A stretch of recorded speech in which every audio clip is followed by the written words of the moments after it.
Welcome back to Gero Dynamics. So this weekend was Valentine's Day weekend. I went and saw three different movies throughout. Actually, it started last week to through this weekend, and so I'm going to do some movie reviews for you guys. Um, for Valentine's date night, it was actually we actually went on actual Valentine's Day to see this one. So I'll go ahead and start with this one. We saw Love Hurts. Love Hurts, and I'm also starting with it because Love Hurts was the best movie that I saw this week. I really enjoyed it. I had a great time. We laughed a lot. The action was really good. I'm gonna. I love this guy, but I'm gonna have a. I'm probably gonna mispronounce his name a little bit. But Ki Hu Kwan. I should be able to pronounce his name better. We've been watching him since he was a kid, right? Well, we watched him as a kid, and then he came back, and he's done great work since coming back into the doing making movies again. I saw an interview that he did where he talked about how he decided to take that leap, take that risk, and come back and to start doing movies again. And he really didn't expect all this, and he's very humbled by it.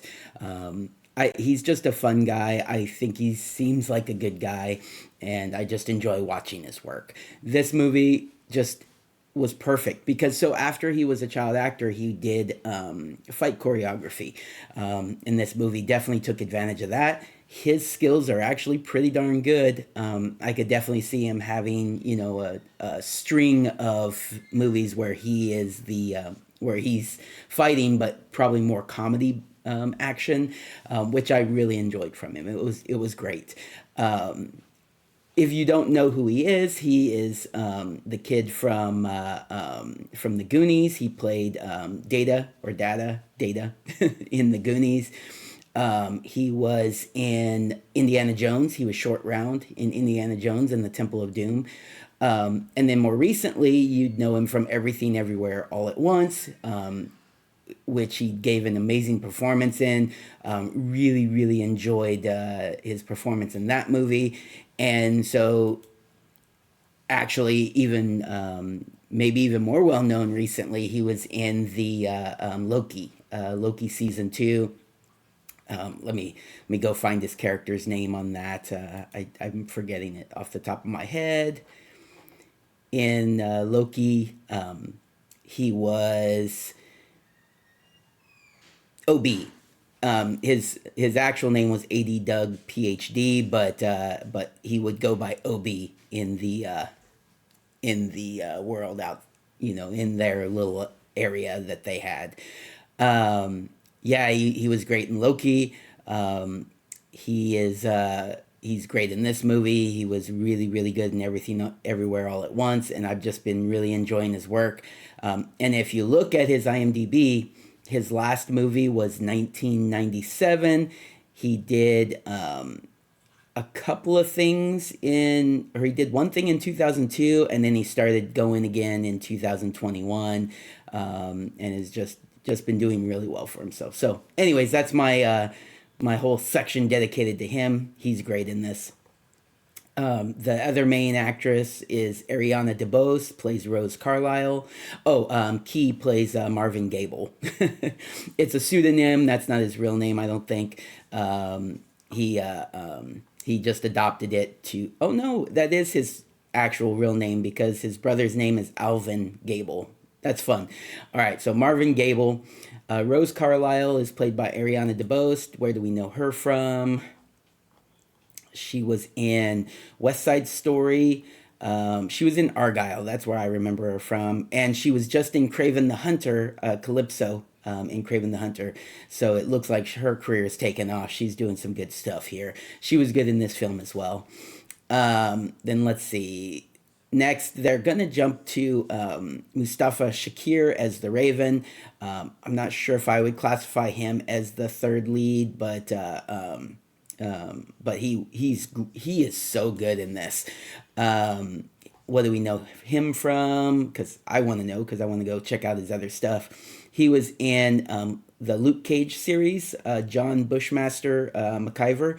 Hopefully, they bring him into the MCU, connected to Daredevil. He was amazing. He was in the movie Emancipation. Lieutenant Andrew Callot, I think. He was in Ghosted, Brawl in Cell Block 99. Yeah. Anyways, I really enjoyed his work. Oh, was he in that? He was in that Cowboy. Oh, he was in the Cowboy Bebop show. He was Jet Black. I never watched the show, but I just went to a live performance of Cowboy Bebop, where there was a live band playing, and they played some of the stuff from the Cowboy Bebop TV series. That was fun. Anyways, I don't think I'll go back and watch that, but I think I will go back and watch Luke Cage. I really do need to. I never watched the Netflix Marvel series, but apparently, I should. So, anyways, all right. Next, who else is in this? Leo Tipton plays Ashley. That's who I would say is the third biggest character in this. She is from Crazy Stupid Love, Warm Bodies, Manhattan Love Story, Two Night Stand. And anything else I want to touch on? I recognized her, but I think maybe she looks like other people because I'm not sure if I've seen any of this other stuff. Maybe Crazy Stupid Love I saw a long time ago. It's from 2011. I don't think I ever saw Warm Bodies, so I don't think I saw that. Yeah, none of this really stands out to me as something I've seen before. She did pretty good in the show. She wasn't like you know, the reason to go see the movie, but she was fine. She was fine in it. I think I just thought she was somebody else. All right. She kind of looks a little bit like this lady from Saturday Night Live, and she kind of looks a little bit like oh, I'm forgetting her name now too. Anyways, it's fine. Moving on. Daniel Wu was Marvin Gable's brother, Alvin Knuckles Gable. He's great in everything he's in. What might you know him from? Well, I guess Gul'dan. That's fun. He was Gul'dan in the Warcraft movie, but you probably can't tell because it's all CG. One Night in Mongkok, New Police Story. Where I know him from is Westworld. I know him from, where'd it go? Into the Badlands. There it is. That's the big thing I know him from, but he's done tons of stuff. Was he in the Bruce Lee movies? I don't remember.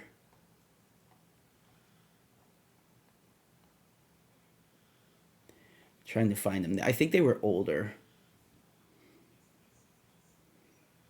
I'm trying to remember what they were called too. They were on like Netflix or something, like in early days of Netflix. Anyways, I know I recognize him from a bunch of stuff. He was in Divergence. Yeah, I'm not sure what I'm thinking of. I think I'm probably thinking of somebody else, anyways. But he's been in a bunch of good stuff.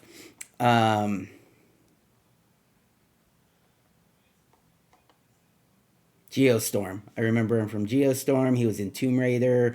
He was in Reminiscence. He was in Decoded, Delta Force.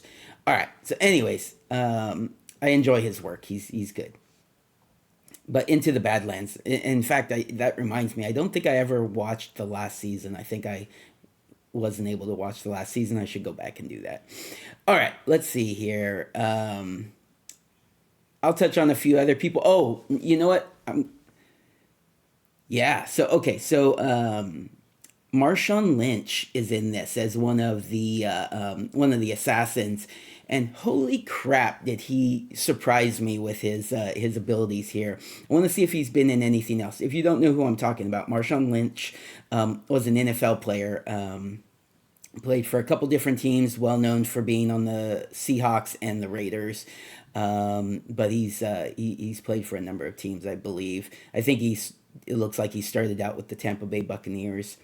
But yeah, so Marshawn Lynch.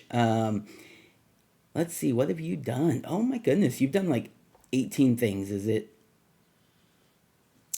Yeah, no movies. Okay, all right. He's done way more stuff than I thought he did. Um, some of this is just, appearances as himself. Um, and then like looks like some voiceover work and some video games. He was in he was also in Westworld. I don't You know what? I think I do remember him in Westworld as Giggles. He was in Bottoms, Mr. G. Okay. And then yeah, so maybe not as much work as I thought he did. But there we go. He was in this. He played King. He did a great job. I look forward to seeing more from him. Good stuff. Really like believable action scenes, believable fight scenes. Yeah. All right. Reese Darby was in this in a small, relatively small role.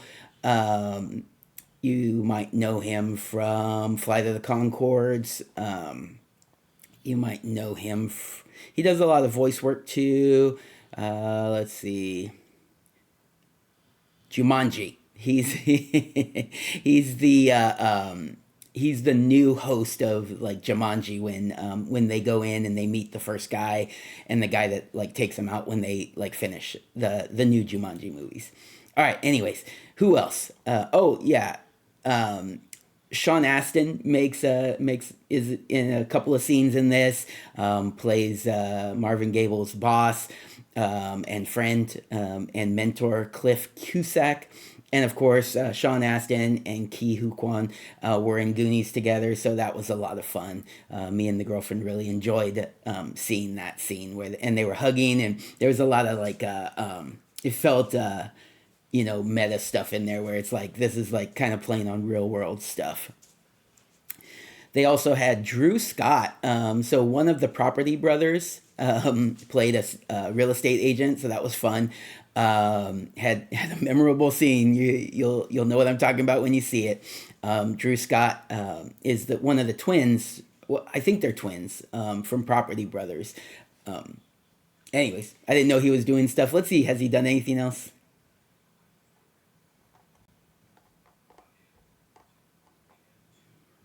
He does a lot of producer work more than acting. Director. He's been a producer, director. Oh, look at that. Podcast, TV series, voice work, plays himself. He's done some work. All right. Okay. Anyways, who else? Andre Erickson played Otis, the partner of Marshawn Lynch's King. He he was in Vikings. He was only the black cloaked figure in Vikings. He was in Violent Night. He was Gingerbread. Um, he was in The Trip. He was Roy. Fun, fun. I think I remember him from Violent Night. I thought I recognized him. I wasn't sure where from. Probably Violent Night, which is a fun movie if you haven't seen.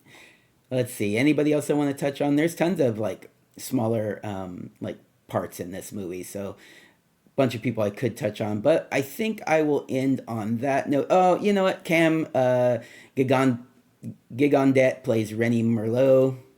Do we know him from anything else? He's a relatively large part in the movie. He was from Twilight. He was James in Twilight. That's where I recognize him from. Even though I've never really like seen like all of the Twilight movies all the way through, I do seem to recognize him from that. Um, he was in Priest. He was Hicks. More recently, he was in nothing that I'm recognizing. Violent Night. He was also in Violent Night. There you go. Okay, Morgan Steele in Violent Night. There you go. We'll go with that. That's how I recognize him. Okay, so I'm done with that. Of course, this movie review has gone long, but basically, I don't want to like spoil anything. It's not really like a movie you spoil. You want to watch it. You watch it for the action, for it playing out, and the good times, the funny aspects of it, and just being able to see this guy do this stuff that you haven't seen him Do you really? I mean, he did a little bit in Everything, Everywhere, All at Once, Always, or whatever that movie's called. But yeah, it's a lot of fun. Definitely go see it while it's in the theaters. It was a great date night movie. Brandy loved it too. Real nostalgic for us because of the Goonies. We look forward. Hopefully, we get that Goonies movie. It keeps saying it's in the works, but we'll see. Goonies sequel, and I look forward to seeing more stuff from this guy. All right, everybody, take care. Have a good day.